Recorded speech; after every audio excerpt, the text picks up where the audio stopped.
You're listening to Bridges Radio Program. This is a show about the creative industries, artists of all mediums, and other professionals who make the art we all enjoy. Bridges is produced at Citadel House Studios in Lewisport, Newfoundland and Labrador, and is a collaborative project between Carolyn R. Parsons and Citadel House. This program can be found on iHeartRadio, TuneIn Radio, Spotify, and in podcast at SoundCloud, Apple Podcasts, and Google Podcasts, as well as many other podcast hosting programs.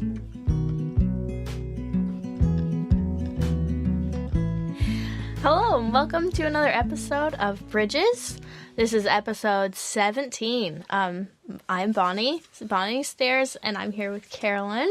Hi. And Carolyn is having a coughing fit today, so you may not hear quite so much. We have a candy cane, we have water, we have peppermint. We're keeping it cool. I'm armed with a candy cane, and we're trying not to cough into the mic. So, good plan. So this week's episode, we have Nick Mercer is our guest from the Avion Players and Avion. I just did it wrong again. That's okay. We just had this discussion about how whether was it Avion or Avion, and I messed it up. Avalon, not Avon. Yeah.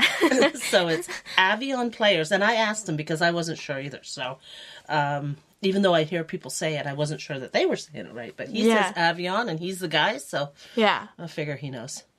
Yeah, so Avion Players in Gander. Cool. That's confusing, yeah. Because you said that when you first told me you were doing the interview with the Avion Players in Gander, I was a little bit lost because I thought you said Avalon Players. In Gander. Like, that does not compute. But that's all good. We're here now. That's right. And last episode we had Kayla Hounsell. Yeah, Kayla was a great chat. Kayla has a book out called First Degree.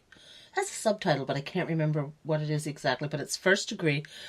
She's with Nimbus Publishing in Halifax, and she was here doing a bit of book promoting and stuff, and I caught her as she went through Gander. She is originally from Gander. Okay. And so her book is a true life crime story. Oh, cool. And last episode I talked to her, and it was really good. Probably could have taken more time. I wish I had read the book because it was sort of a quick thing, but it's a murder that they never found the body. And she's actually the CBC National journalist for the Maritime provinces. Okay. So any news of national interest in the Maritimes, Nova Scotia, New Brunswick, or PEI, she's the reporter on the ground, and so she goes all over the place. So she was asked to write it because she'd covered the story. And yeah, it's so you want to go back and listen to that interview because even the interview alone, the things she talks about it's kind of harrowing but also very interesting. There's a lot of drama that took place there, so I really enjoyed that one. Very cool. Yeah. Yeah. I'm bad. I don't go back and listen to the episodes because I hate to hear myself talk. But I wasn't on that one. Just so go it's back all good. and enjoy. Me making a fool of myself and rambling on all alone. I'm sorry. But just skip right ahead to the interview because Kayla, obviously, she's the national reporter. She's a good speaker. So yeah, you would be. I think she probably had some practice. Yeah, she might have had a little bit. Yeah. So really, really good interview. I enjoyed the story, and it was real people. So when it's fiction, you're thinking, okay, these characters and someone's made them up and it's from their mind, but these things happen to real, actual people. So there's that emotional element of how traumatic this was for the family of the victim, even the family of the convicted killer, because he was convicted. Okay. So he's in jail now, and I think there's appeals going on and stuff, but that's why she could write it, because it was over. Yeah. So, yeah.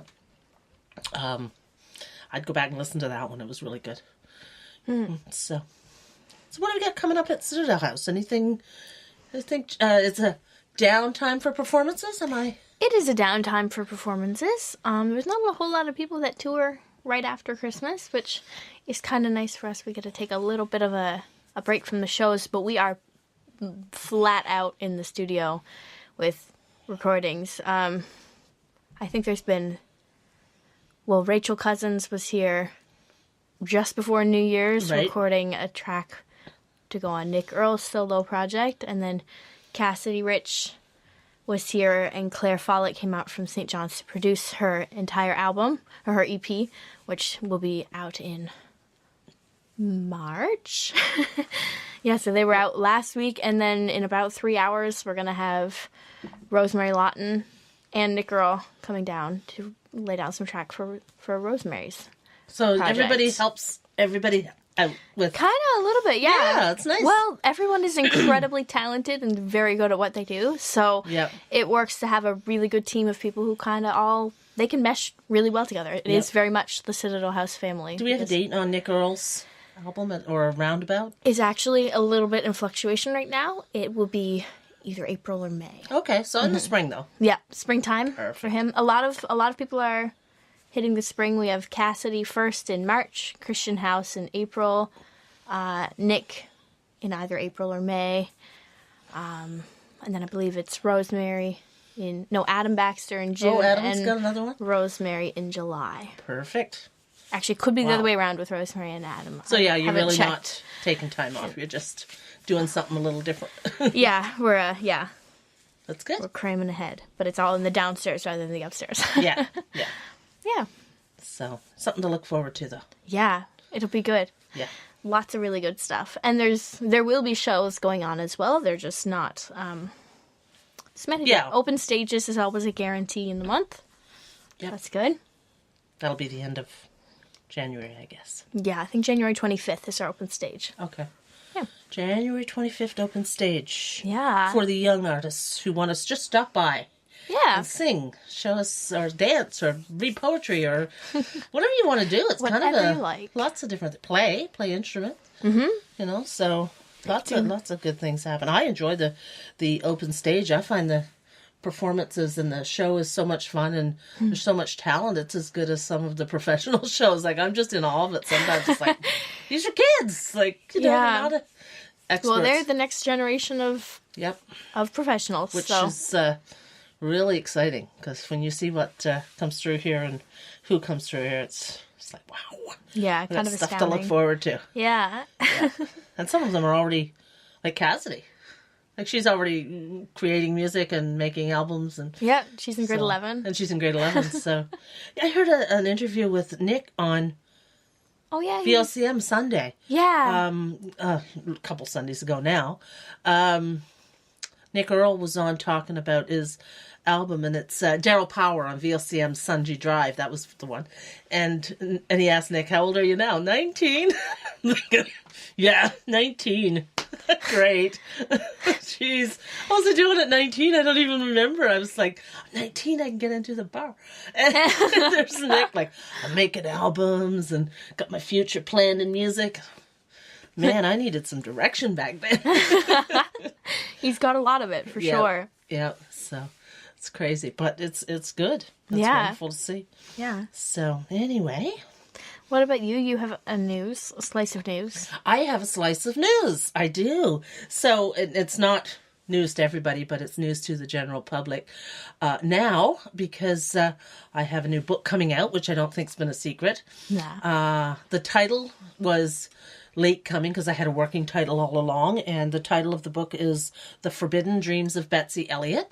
It is a fiction work, piece of fiction, novel, and it is set on Change Islands, although it's not about Change Islands. It's just that I created a fictional cove. I made it easy for myself. I just created a fictional cove just up from the one that I lived. There's no cove up there, really, but I made one up. And it's set in 1933 against the backdrop of Commission of Government back then, when the government gave up its independence and went back to being a colony before Confederation. So there was a period of time in there. Betsy Elliott is a woman she's a very resourceful woman, and lives, the life that a lot of women of that time lived. There was not a lot of choice, and then suddenly there's choice. And so, and a lot of things happen. The good old days weren't always good.